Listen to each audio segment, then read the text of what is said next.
Hello guys, എല്ലാവർക്കും മറ്റൊരു പുതിയ വീട്ടിലോട്ട് സ്വന്തം. അപ്പോൾ ഇന്ന് നമ്മുടെ കൂടെയുള്ളതെന്ന് പറയാൻ ഒരു വിൻറ്റേജ് വണ്ടിയാണ്. അതായത് 1961 നമ്മുടെ പടക്കുതിര എന്നൊക്കെ പറയാം വാഴുന്ന ഒരു വണ്ടിയും കൂടെയാണ് നമ്മുടെ ഹിന്ദുസ്ഥാൻ മോട്ടോഴ്സിൻ്റെ അംബാസിഡർ. ഇതിൻ്റെ കുറച്ചധികം പ്രത്യേകതകളും കാര്യങ്ങളൊക്കെ ഉണ്ട്. അതായത് ഇതൊരു മാർക്ക് 1 OHB വെഹിക്കിളായിരുന്നു. അത് നേരെ നമ്മൾ ക്ലാസിക്കിലോട്ട് കൺവേർട്ട് ചെയ്ത ഒരു വണ്ടിയും കൂടെയാണ് നമ്മുടെ ഈ കാണുന്ന അംബാസിഡറും കാര്യങ്ങളൊക്കെ. അപ്പോൾ എന്നാൽ നമുക്ക് ക്ലോസ് ലുക്കിലോട്ട് പോകുകയാണെങ്കിൽ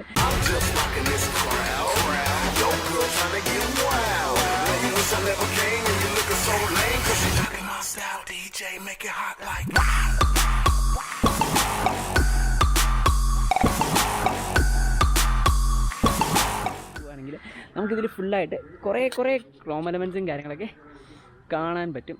അതായത് ഈ ഒരു വണ്ടിയുടെ ഈ ഒരു ഷെയ്ഡ് നോക്കിയാലും അല്ലെങ്കിൽ ബോണറ്റിൻ്റെ മേലിലോട്ടും കാര്യങ്ങളായിട്ട് വന്നാലും അതുപോലെ ഈ ഒരു ഫിനിഷും കാര്യങ്ങളെല്ലാം തന്നെ ക്രോമിലാണ്. അതുപോലെ ഈ ഒരു ഗ്രില്ല് നമുക്ക് കാണാൻ പറ്റും. ഭയങ്കര എന്താ പറയുക, ഒരു മസ്കുലർ എന്നുള്ള രീതിയിലുള്ള ഗ്രിൽസും കാര്യങ്ങളൊക്കെയാണ് ഇതിന് വരുന്നത്. ഇതിനകത്തുള്ള ഇതിൻ്റെ റേഡിയേറ്ററും കാര്യങ്ങളൊക്കെയാണ്.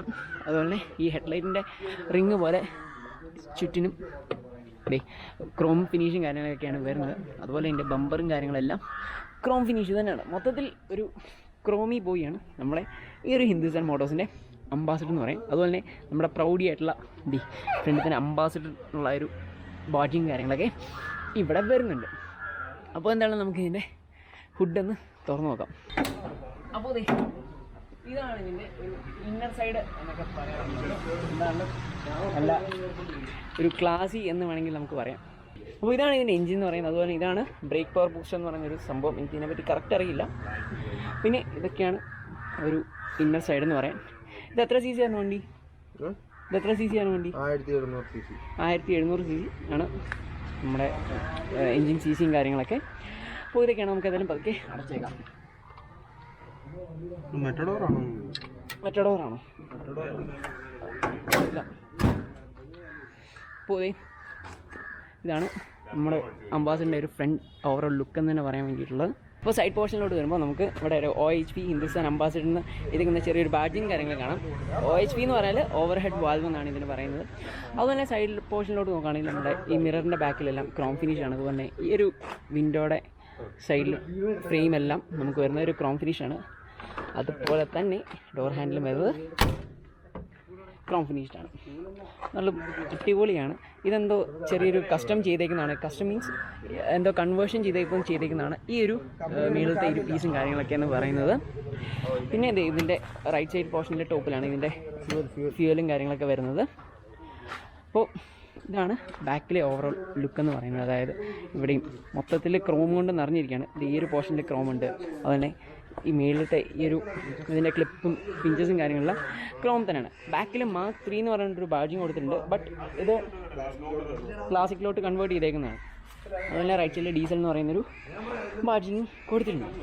അപ്പോൾ ഇതാണ് ബാക്കിലത്തെ ഒരു ലുക്ക് എന്ന് പറഞ്ഞാൽ. താഴത്തെ ബമ്പർ കണ്ടാൽ തന്നെ ക്രോമിൽ പൊളിച്ചിരിക്കുന്ന ബമ്പേഴ്സും കാര്യങ്ങളൊക്കെയാണ്. അപ്പോൾ ഇപ്പോഴും ഇത് വർക്കിംഗ് കണ്ടീഷനാണ്. പക്ഷേ ഇതൊരു ഫ്രണ്ടിൻ്റെയാണ്. അപ്പോൾ ഫ്രണ്ട് വഴിയാണ് ഇപ്പം ഈ ഒരു അംബാസിഡറോട് നമ്മൾ എത്തിയത്. ബട്ട് പുള്ളിയുടെ ഫ്രണ്ട് എവിടെയെങ്കിലും പോയി കാണും. സോ അപ്പോൾ ഇതിൻ്റെ കീയും കാര്യങ്ങളൊന്നും നമുക്ക് കിട്ടിയിട്ടില്ല. അതുകൊണ്ട് തന്നെ നമുക്കിത് ഒന്ന് ഓടിച്ച് നോക്കുക, എന്നിട്ട് ഇതിൻ്റെ റിവ്യൂ പറയാനുള്ള വഴിയൊന്നും ഇല്ല. അപ്പോൾ നിങ്ങൾ ഈ കണ്ടുകൊണ്ടിരിക്കുന്നതാണ് 1961 രാജ പ്രൗഢി എന്ന് പറയുന്നത്. ഇപ്പോഴും പ്രൗഢിക്ക് ഒരു കുറവില്ല എന്ന് തന്നെ പറയാം. കാരണം ഇപ്പോഴും ആൾക്കാർ അന്വേഷിച്ച് ഇഷ്ടം പോലെ വരുന്നുണ്ട്. അംബാസിഡർ അന്വേഷിച്ച് വരുന്നുണ്ട്. ഇനിയും ഒരു അംബാസിഡർ നമ്മുടെ റിവ്യൂ ലിസ്റ്റിൽ കിടപ്പുണ്ട്.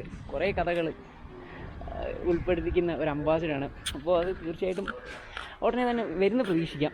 അപ്പോൾ ഇതാണ് ഇതിൻ്റെ ഔട്ട്ഡോർ ലുക്കും കാര്യങ്ങളൊക്കെയാണ് പറയുന്നത്. അപ്പോൾ എന്താണ് നമുക്ക് ജസ്റ്റ് കോ പാസഞ്ചർ സൈഡിൽ കയറി നോക്കാം. ഇൻറ്റീരിയറിനെ പറ്റി പറയുകയാണെങ്കിൽ നല്ല കുഷ്യൻ്റ് ആയിട്ടുള്ള സീറ്റ്സും കാര്യങ്ങളൊക്കെയാണ് വരുന്നത്.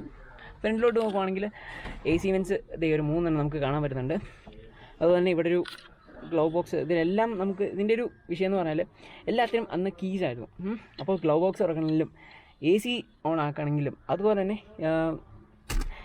നോർമലി വണ്ടി സ്റ്റാർട്ട് ചെയ്യണമെങ്കിലും അതുപോലെ തന്നെ ട്രങ്ക് ഓപ്പൺ ചെയ്യണമെങ്കിലും എല്ലാത്തിനും ഓരോ കീസും കാര്യങ്ങളൊക്കെയാണ് ഇതിന് വരുന്നത്. അതിന് ആ ഒരു കൺവേർഷൻ നടത്തിയപ്പം മാറ്റിയിരിക്കുന്ന ഗിയറും കാര്യങ്ങളൊക്കെയാണ് ഈ സെൻറ്റേർഡായിട്ട് വരുന്നത്. നോർമലി ഈ ഒരു സ്റ്റിയറിങ്ങിൻ്റെ ബാക്കിലായിട്ടായിരുന്നു ഇതിൻ്റെ ഗിയറും കാര്യങ്ങളൊക്കെ വരുന്നത്. മീറ്റർ കൺസോളിലോട്ട് നോക്കുകയാണെങ്കിൽ നമുക്ക് ഒരു സ്പീഡോമീറ്റർ, പിന്നെ ഇവിടെ ഇൻഡിക്കേഷൻ്റെ കുറച്ച് ഡിസ്പ്ലേയും കാര്യങ്ങളൊക്കെ, പിന്നെ ബാറ്ററിയുടെ ഇൻഡിക്കേഷനും, അതുപോലെ തന്നെ നമ്മുടെ ഓയിലിൻ്റെ ആ ഒരു മീറ്ററും, ഫ്യൂൽ മീറ്റർ, അതുപോലെ തന്നെ ടെമ്പറേച്ചറിൻ്റെ മീറ്ററും കാര്യങ്ങളൊക്കെ നമുക്ക് ഇതിനകത്ത് കാണാൻ പറ്റുന്നുണ്ട്. പിന്നെ വൈപ്പറിൻ്റെ സ്വിച്ചസും കാര്യങ്ങളൊക്കെ ഈ ഒരു താഴെയായിട്ടാണ് നമുക്കിവിടെ പ്രൊവൈഡ് ചെയ്തേക്കുന്നത്. അപ്പോൾ ഇതൊക്കെയാണ് ഓവറോൾ ഫ്രണ്ടിലെ കോക്പിറ്റും കാര്യങ്ങളൊക്കെയാണ് പറയുന്നത്. ബാക്ക് പോർഷനിലോട്ട് വരുമ്പം ഇതാണ് ബാക്കിലെ ഒരു വ്യൂ എന്ന് പറയാനുള്ളത്. ബാക്കിൽ ഇപ്പം സീറ്റ് നല്ല രീതിയിൽ പുറകോട്ട് ഇറക്കിയിട്ടുണ്ട്, അതുപോലെ തന്നെ സീറ്റ് നല്ല രീതിയിൽ ഫ്രണ്ടിലത്തെ ചായച്ചു വിട്ടിട്ടുണ്ട്. അതുകൊണ്ടാണ് ഇപ്പം ഇതിങ്ങനെ ഇരിക്കുന്നത്. എന്നാലും നല്ല രീതിയിലുള്ള ലെഗ് സ്പേസും കാര്യങ്ങളും വരുന്നുണ്ട്, അതുപോലെ നല്ല രീതിയിലുള്ള തൈ സപ്പോർട്ടും കാര്യങ്ങളും വരുന്നുണ്ട്. അപ്പോൾ അംബാസിഡറിൻ്റെ മെയിനായിട്ട് പറയാനുള്ളത് ഇതിൻ്റെ ഒരു സീറ്റ്സ് തന്നെയാണ്. നല്ല രീതിയിൽ കുഷ്യനിങ് ആയിട്ടുള്ള സീറ്റും കാര്യങ്ങളൊക്കെയാണ് അംബാസിഡറിന് വരുന്നത്. സെൻട്രലായിട്ട് നമുക്കൊരു ആംബ്രസ്റ്റും കാര്യങ്ങളൊക്കെ വരുന്നുണ്ട്. പിന്നെ കുറച്ച് സാധനങ്ങളൊക്കെ ഇവിടെ ഇരിക്കുന്നത് കൊണ്ടാണ് നമ്മളിപ്പം അതാകത്ത്. അതുപോലെ നല്ല രീതിയിൽ കുഷ്യൻ്റെ ആയിട്ടുള്ള സീറ്റ്സും കാര്യങ്ങളൊക്കെയാണ് വരുന്നത്. അപ്പോൾ ഇതിൻ്റെ വേറൊരു ചെയ്തേക്കുന്ന ഒരു പ്രത്യേകത എന്ന് പറഞ്ഞാൽ ഇതിൻ്റെ ടോപ്പിലായിട്ടാണ് ഇതിന് 2 സ്പീക്കേഴ്സും കാര്യങ്ങളും ചെയ്തേക്കുന്നത്. അതുപോലെ ഡോർ സൈഡിലായിട്ട് 4 സ്പീക്കേഴ്സ് വേറെ കൊടുത്തിട്ടുമുണ്ട്. അപ്പോൾ ഈ ഒരു ഡിസൈനും കാര്യങ്ങളൊക്കെ കാണാൻ അടിപൊളിയാണ്. പിന്നെ ഇവിടെ എന്തോ ലൈറ്റ് കൺട്രോളാണെന്ന് തോന്നുന്നു, ബട്ട് അതിൻ്റെ വർക്ക് ഇതുവരെ തീർന്നിട്ടില്ല. അപ്പോൾ എന്തായാലും ഇതൊരു ദിവസം നല്ല രീതിയിൽ കൈ കിട്ടുമ്പോൾ നമുക്ക് ഇതിൻ്റെ റണ്ണിങ് റിവ്യൂവും കാര്യങ്ങളൊക്കെ എടുക്കാവുന്നതാണ്. അതുപോലെ തന്നെ നമുക്ക് ഡോർ സൈഡിലോട്ട് നോക്കുമ്പോൾ കാണാം ഫുള്ള് ക്രോം ഫിനിഷിങ് കാര്യങ്ങളൊക്കെയാണ് പോയേക്കുന്നത്. ഡോർ ഓപ്പൺ ലിവർ നോക്കുവാണെങ്കിലും നല്ല രീതിയിലുള്ള കുറച്ച് ടൈറ്റാണ്, പക്ഷെ എന്നാലും അതിൻ്റേതായ ഒരു രസമുണ്ട് ഈ ഒരു ലിവർ കാണാൻ വേണ്ടിയിട്ട്. പിന്നെ നോർമലി പണ്ടത്തെ പോലെ തന്നെ ഇങ്ങനെ ക്രോം ഫിനിഷ്ഡ് ആയിട്ടുള്ള തിരിക്കുന്ന ലിവേഴ്സും കാര്യങ്ങളൊക്കെയാണ് ഗ്ലാസ് പൊക്കാനും താക്കാനും വേണ്ടിയിട്ട് ഉപയോഗിക്കുന്നത്. നോർമലി ആയിട്ടുള്ള ഡോർ ഹാൻഡിലാണ് ഇത് വരുന്നത്. പ്ലാസ്റ്റിക്കാന്ന് തോന്നുന്നു, പ്ലാസ്റ്റിക്കാണ്. അപ്പോൾ ഇതൊക്കെയാണ് ഓവറോൾ ബാക്ക് സൈഡിലെ ലുക്കും കാര്യങ്ങളും വരുന്നത്.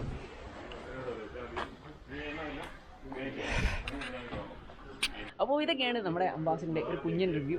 1961 പ്രൗഡിയാണ് നിങ്ങൾ ഈ കണ്ടുകൊണ്ടിരിക്കുന്നത്. നല്ല രീതിയിൽ കട്ടിയുള്ള, നല്ല രീതിയിൽ സ്ട്രോങ് ആയിട്ടുള്ള ഷാസിയും കാര്യങ്ങളൊക്കെയാണ് നമ്മുടെ അംബാസിഡറിന് വരുന്നത്. അപ്പം എല്ലാ സൗണ്ട് കേൾക്കുമ്പോൾ തന്നെ അറിയാൻ പറ്റും നല്ല രീതിയിലുള്ള സ്ട്രോങ് പാർട്സും കാര്യങ്ങളൊക്കെയാണ് ഇത് വരുന്നത്. അപ്പം പാർട്സ് അവൈലബിലിറ്റി നല്ല രീതിയിൽ കുറവാണല്ലോ. ഇതിൻ്റെ ഓണർ എന്ന് പറഞ്ഞാൽ ബാംഗ്ലൂരിൽ നിന്നും അതുപോലെ തന്നെ ഡൽഹിയിൽ നിന്നൊക്കെയാണ് വരുത്തിച്ച് ഇതിൻ്റെ ബാക്കി കസ്റ്റം വർക്ക്സും കാര്യങ്ങളൊക്കെ ചെയ്തുകൊണ്ടിരിക്കുന്നത്. അപ്പോൾ എന്നാലും ഇത്രയുള്ള വീഡിയോ ചാനൽ വരെ സബ്സ്ക്രൈബ് ചെയ്തില്ലെങ്കിൽ സബ്സ്ക്രൈബ് ചെയ്യാത്ത അടുത്തുള്ള ബെല്ലൈക്കൺ കൂടി എനേബിൾ ചെയ്യുകയാണെങ്കിൽ ഞാൻ വീഡിയോസ് അപ്ഡേറ്റ് ചെയ്യുമ്പോൾ നിങ്ങൾക്ക് നോട്ടിഫിക്കേഷൻ ഉണ്ടായിരിക്കും. അപ്പോൾ ചില നെക്സ്റ്റ് വീഡിയോ കാണാം.